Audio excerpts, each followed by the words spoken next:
Well, our sports editor, Selina Sykes, is covering that for us. Selina, tell us a bit about this year's race and this opening stage in Lille. Well, Jenny, the opening stage currently underway.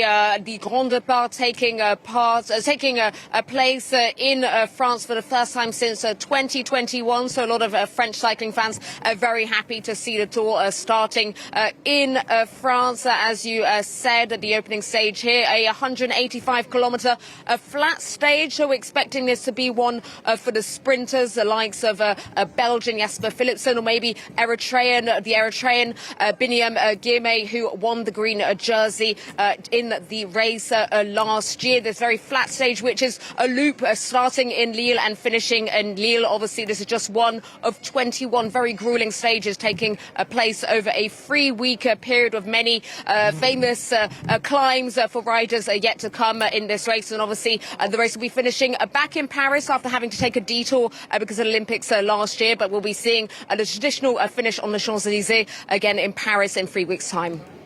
Now, I guess the big question is, can anyone beat the defending champion, Tadej Pogacar?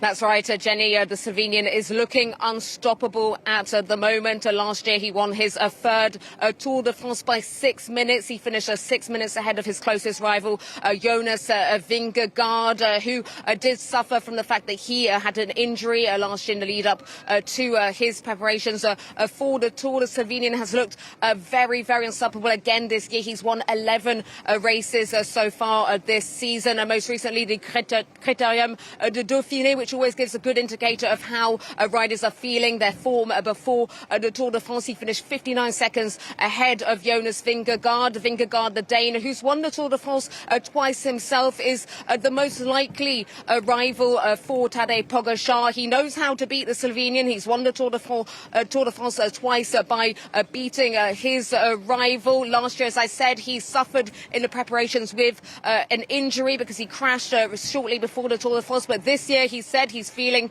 on top form, no injuries for him, so expecting a tighter duel between the two this year. They really are the two cyclists to beat. We could maybe see an outside contender from Belgium, Remco Evenepoel. He is a double Olympic champion. A time specialist, though, and there aren't many time trials in the Tour this year. He does struggle in the mountains, so we're expecting Tadej Pogacar, obviously being the cyclist to beat Jonas Vingegaard. We'll be hoping to give him a run for his money. Selina, thank you very much for those updates. We'll, of course, continue to keep a very close eye on that throughout.